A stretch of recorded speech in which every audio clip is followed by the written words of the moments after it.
Bienvenidos a tu canal Mauri Psicosentido. Mi nombre es Mauricio, soy psicólogo y hoy día vamos a hablar de un libro sencillito, muy interesante y que podemos hablar y analizarlo desde la parte psicológica. Estamos hablando del libro El Caballero de la Armadura Oxidada de Robert Fisher. Este libro ha sido publicado en 1989, siglo XX, y que aún así tiene muchas cositas interesantes para poder analizarla e incluso aplicarlas a nuestra vida. Ahora, el objetivo de este video no es narrar todo lo que pasa en el libro, simplemente es resumirte de manera breve de qué trata el libro, resumir o contarte las partes que yo considero importantes e ir charlando sobre eso, para que luego, claro, puedas leerlo tú mismo o si no, simplemente que te quedes con algún mensaje importante de este libro desde mi perspectiva. Entonces, empecemos. El libro básicamente trata de un caballero donde hay un rey, donde esa forma de gobernar viene de esa manera, y este caballero porta una armadura. Es un buen caballero porque sigue las órdenes del rey. Y el libro comienza así.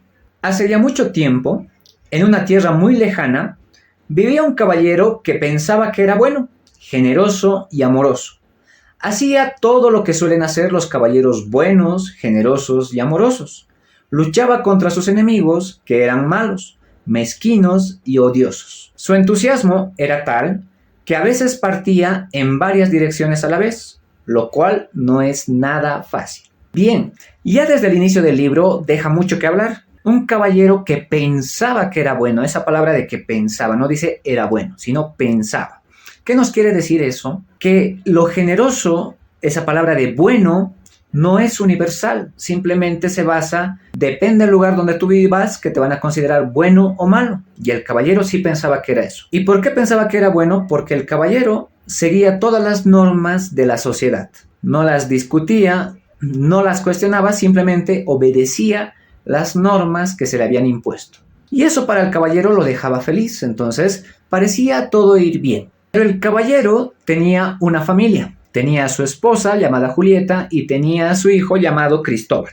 Y dice en otro fragmento, Julieta y Cristóbal veían poco al caballero porque cuando no estaba luchando en una batalla, matando dragones o rescatando damiselas, estaba ocupado probándose su armadura y admirando su brillo.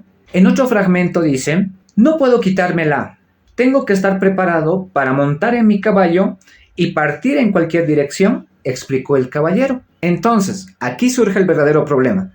El caballero, que era un buen caballero para el rey, para todos los que vivían en el castillo también, pero para su familia no. Su familia no estaba a gusto. Su hijo sentía que a veces no lo conocía. Su esposa se quejaba porque el caballero dormía con la armadura. Y le decían, quítatela, pero el caballero decía, no, no puedo. ¿Y por qué? Porque admiraba su brillo. A esto me quiero detener. Admiraba su brillo.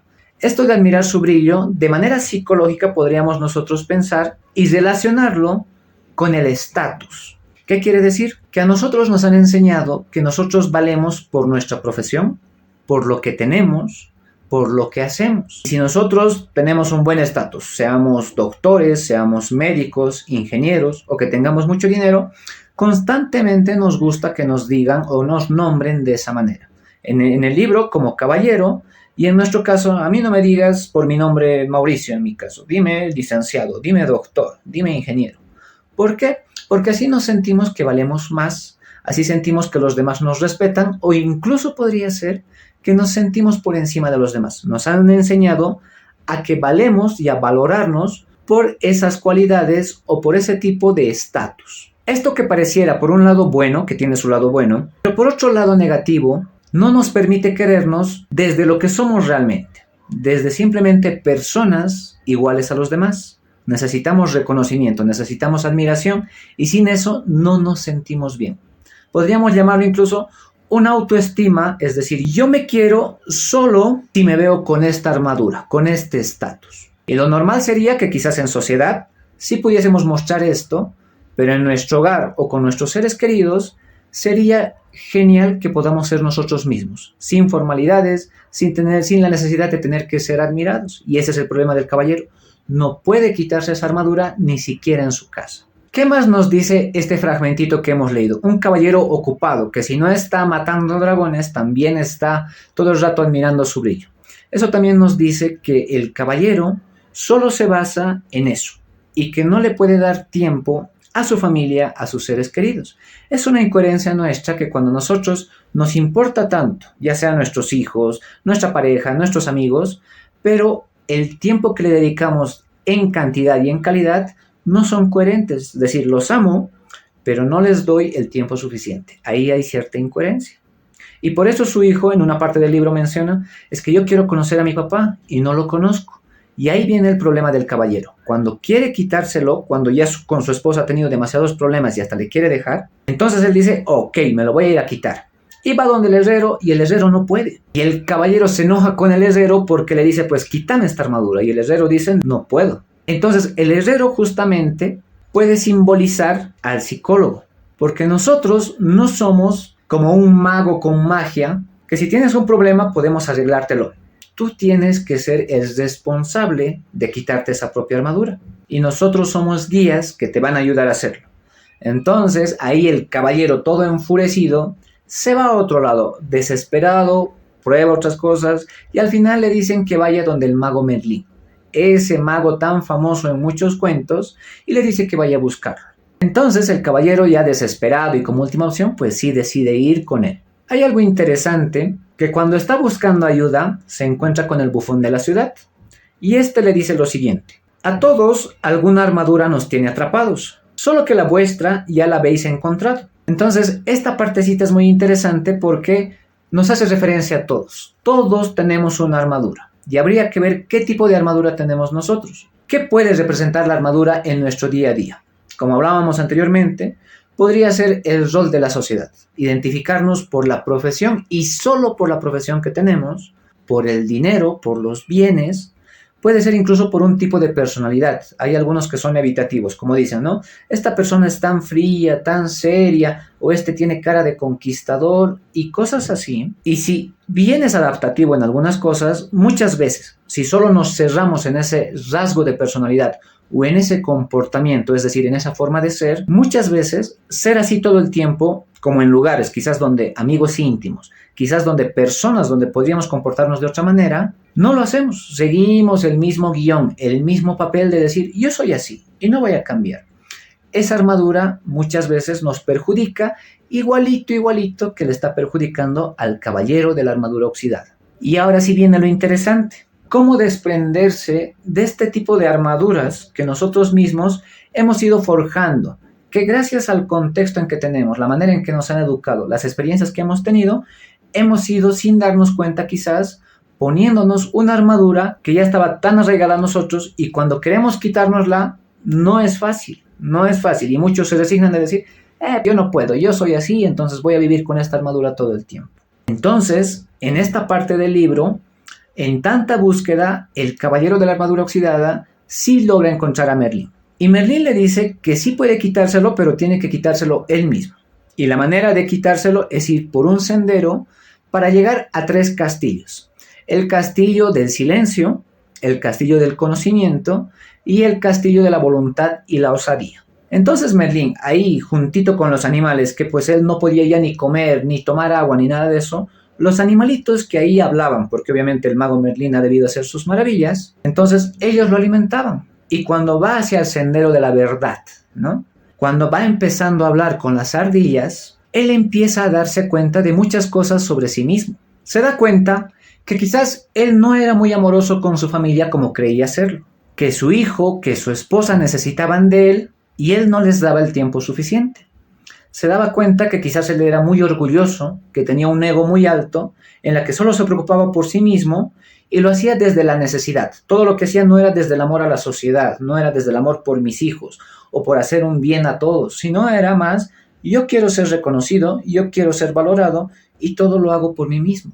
Reconocer ese tipo de verdades hizo que en ese sendero él llore y se le caiga por oxidación de lágrimas esa parte de la armadura.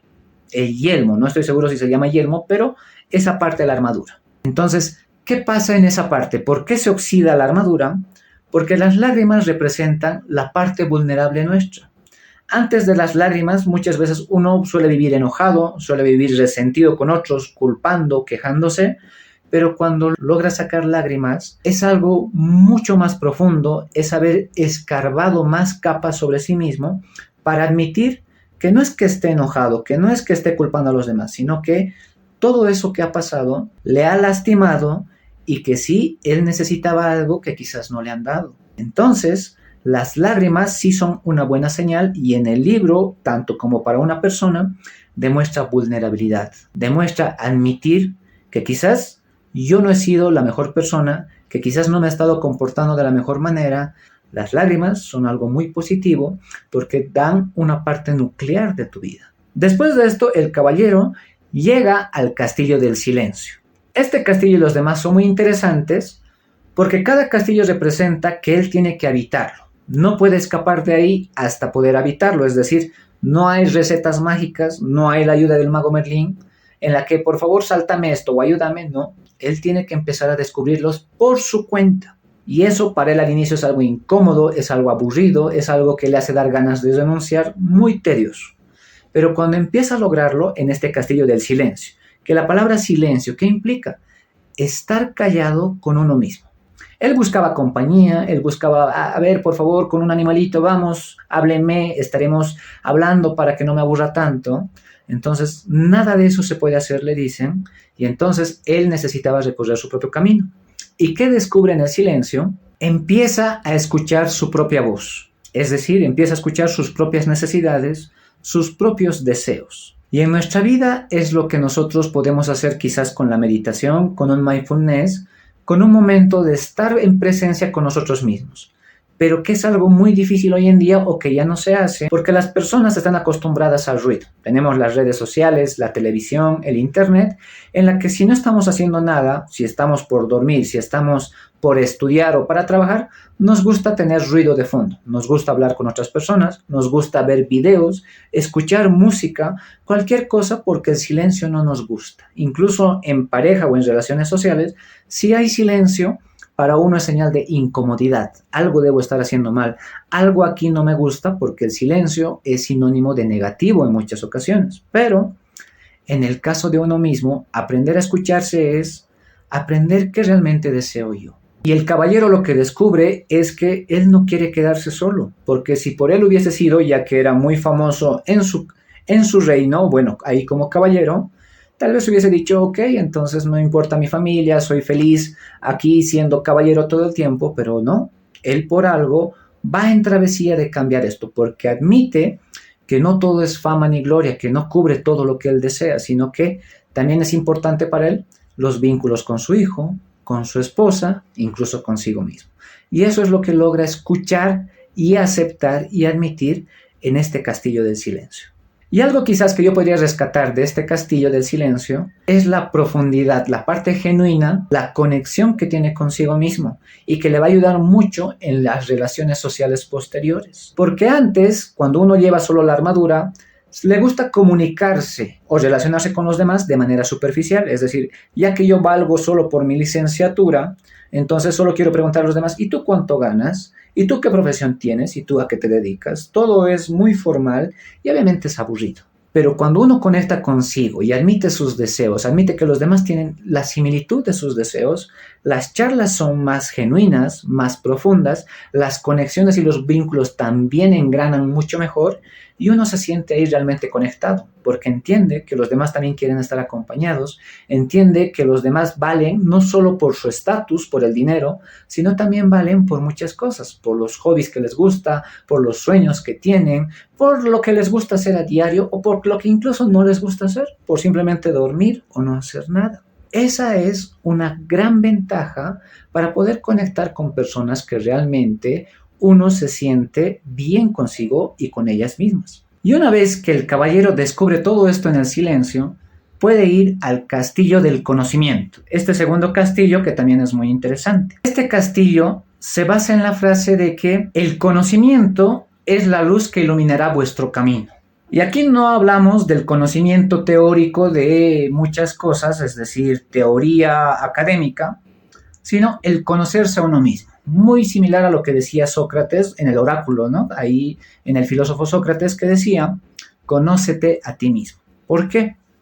Porque la vida que nosotros tenemos, la vida que llevamos, lo que hacemos día a día, se basa en cómo somos. Y si uno no se conoce, pues el mundo o el destino o lo que no conoces de ti va a guiar tu camino. En cambio, cuando te conoces, tú eres consciente de a dónde te puede llevar tu camino y si gustas, lo sigues. Si no gustas, puedes trabajar por cambiarlo, tal como le está pasando al caballero de la historia. Entonces, ¿qué es lo que descubre aquí el caballero? Empieza a distinguir qué es hacer las cosas por necesidad y qué es hacer las cosas por amor. Muy diferente. Cuando el caballero empieza a hacer las cosas ahí, que tengo que ser un buen caballero, que tengo que ser una buena persona, tal como decía al inicio, ¿no? Pensaba que era buena persona, generoso. Ese pensaba no es que era genuino. Él lo pensaba, pero no era realmente así. Él era bueno, cumplía todas las normas de ahí, pero por miedo. Porque pensaba, si es que yo no hago esto, me van a rechazar. Yo no voy a valer nada, no voy a ser un buen caballero, por lo tanto, el miedo y la preocupación hacía que él sí cumpla las reglas, pero para él era constantemente pesado. Hasta tenía que dormir con armadura, es decir, una carga, todo porque por ese miedo a no ser suficiente. En cambio, hacer las cosas por amor te da un interés genuino, una empatía. No solo todo lo voy a hacer para mí, para ganar más dinero, más riqueza, sino empiezas a pensar genuinamente en el otro y ahí empieza el equilibrio de que yo recibo, pero también doy y lo doy genuinamente. ¿Eso qué quiere decir? Que realmente me importan las necesidades del otro, que realmente yo quiero servir a los demás, que yo sé que lo que estoy haciendo, sé que va a beneficiar a alguien y quiero hacerlo no solo por mí, sino también por la otra persona. Eso, aunque parezca sutil e incluso lo mismo, es muy diferente, porque deja de ser una carga, llega a ser una motivación, porque a nosotros los seres humanos nos encanta dar. Queremos ser como un árbol que tira los frutos por ahí, pero los frutos de su servicio. Entonces, cuando hay el equilibrio de dar y recibir genuinamente, uno se siente muy bien. También empieza a reconocer la diferencia entre ambición y codicia. La codicia llega a ser más negativa porque solo llega a pensar en uno mismo. Yo quiero esto, yo deseo esto. Que la codicia también se da por necesidad, es decir, por miedo. Yo quiero tener mucho porque me da miedo no tener nada, siento que valgo menos. En cambio, la ambición nos ayuda a crecer, nos dice, sí, yo quiero superarme, yo quiero hacer muchas cosas, pero lo hago porque realmente me amo y amo a los demás. Es algo diferente. Otra cosa de la que se da cuenta es que todos los roles que ha estado cumpliendo como caballero, como esa persona matadragones, salvador de princesas y demás, le han estado guiando en su vida. Es decir, le ha dado tanta importancia que ha interferido y le ha perjudicado con su familia, consigo mismo, con su bienestar propio y por lo tanto se da cuenta que esa aprobación social, el estar pendiente de qué dirán los demás, ya no le sirve o no le ha sido muy útil por exagerar en eso, porque es inevitable tener cierto interés por tener esa aprobación social. Y bien, este conocimiento al final, este castillo del conocimiento al final lo que nos da es tener esa sabiduría de saber quiénes somos o de al menos preguntarnos, esa pregunta filosófica de quién soy, para que poco a poco, al empezar a descubrirnos, podemos nosotros saber de dónde venimos, quiénes somos y hacia dónde vamos, para tener una vida auténtica, más satisfactoria y no al final, como en el libro de León Tolstoy, que se titula La muerte de Iván Ilich, una persona que hace todas las cosas bien, un buen esposo supuestamente, que tiene un buen trabajo, que va ascendiendo poco, y que al final de su vida se dice, no he vivido, he desperdiciado mi vida. Y creo que exactamente eso le iba a pasar a nuestro caballero de la armadura oxidada, porque seguía todos los roles, era un buen ciudadano, pero que al final tal vez iba a decir eso porque iba a perder quizás a su familia, no iba a estar satisfecho y hubiese dicho lo mismo. No he vivido genuinamente. Y estas preguntas de pasar a la ignorancia, de no saber quién soy, a saber qué es lo que realmente quiero, y aunque siga por el mismo camino de mi profesión, de lo que estoy haciendo, ya sé a dónde me va a llevar, ya sé qué es lo que quiero realmente, y por lo tanto voy este camino por elección, no por miedo, no por ignorancia. Así que este es el segundo castillo, conocerse a uno mismo. Y por último nos vamos al castillo de la voluntad y la osadía. Este castillo básicamente de lo que trata es del valor que uno tiene que tener para trabajar lo que uno mismo desea hacer. Voluntad, osadía. Lo que pasa normalmente es que nosotros nos movemos por miedo, pero muchas veces el miedo nos paraliza. Y cuando tenemos un cambio, sobre todo propio, no sabemos, no tenemos parámetros de ¿Qué hay que hacer? ¿Cómo hay que hacerlo? No es como un curso de verano o unas clases de licenciatura de, sí, en 1 año, en 2 años lo voy a cambiar. No sabemos cuándo. No tenemos una guía concreta. Por lo tanto, el miedo de a veces abandonar el camino, de luchar por convertirnos en la persona que queremos ser, es un camino realmente retador, porque es tan difícil, pero tan necesario aceptar que nadie puede hacer el trabajo por ti. Tú eres el único responsable del cambio en tu vida. Y a veces con el psicólogo también hay ese pequeño choque, en el que uno va como si estuviese yendo con el médico de, por favor, tengo este mal, necesito estas pastillas, así que gracias y vuelvo pronto.